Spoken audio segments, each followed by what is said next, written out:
Missy Cole. As you know, yesterday in your maths lessons, your task was to create a clock. Now, some of you drew beautiful clocks.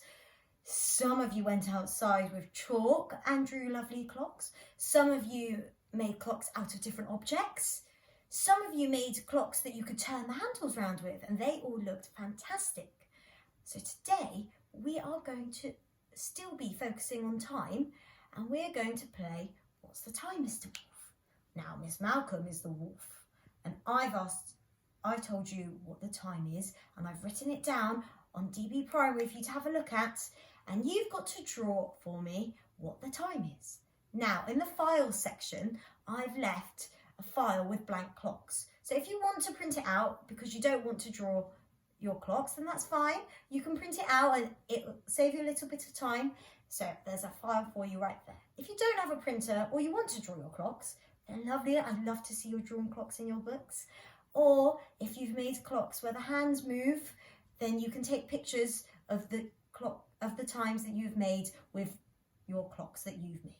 So it doesn't matter whether you want to draw it, print them out and draw the hands on, or turn the hands on the clocks that you've made and take pictures of that. Either way is fine. So I will show you how I draw a clock. Now, I normally get something that's a circle shape to draw my clock, because drawing a circle is actually quite tricky.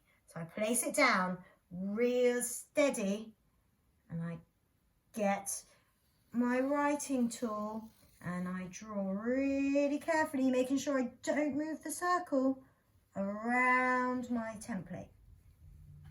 So that I have a nice circle to put my numbers in my clock. Then I start with 12 because there are 12 numbers in a clock, and I do 12 at the top and 6 at the bottom. And if some of you know, if the minute hand is on the 12, it is o'clock. And if the minute hand is on the 6, it means the time is past. And then I draw my 3 and my 9. 3, the minute hand's on 3. Does anybody know what that is? That means the time is past. If the minute hand is on 9, the time is 2:45. And then after that, I draw in all of my missing numbers. So 1, 2, 3, 4, 5, 6, 7, 8, 9, 10, 11, 12. And then I draw my circle in the middle to put my hands in.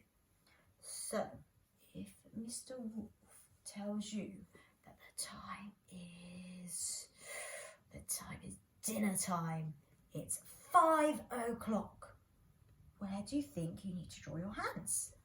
Well, if it's 5 o'clock, then I know o'clock means my minute hand is on the 12.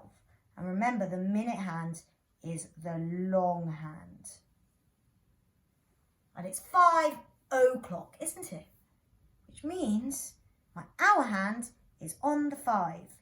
But remember, it's a little bit shorter than the minute hand, so that we can tell them apart. 5 o'clock.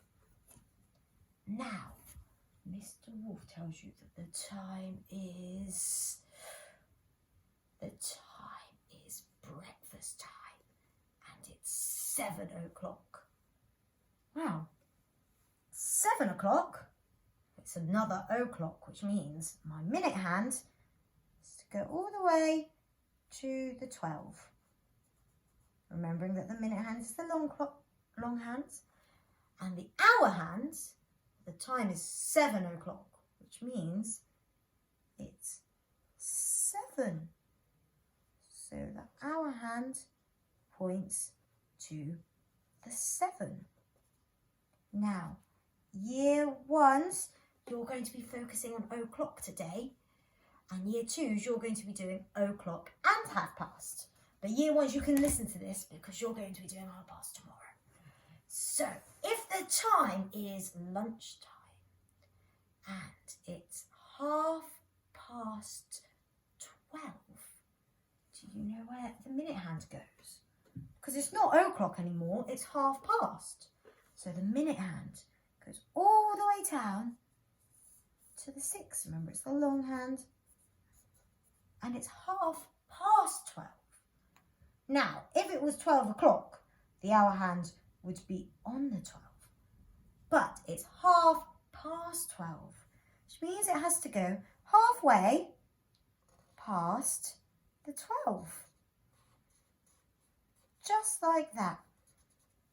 Halfway past the 12. 12:30. So, I've written for you some times to draw, different ones if you're in year 1 to year 2. Could you please show me the times on your clocks? Now remember, you could use the clocks to print out in the file section, you could draw your own clocks, or if you have a clock where you can move the hands, you can take pictures of that too. Have a lovely day, Seagull. Bye bye.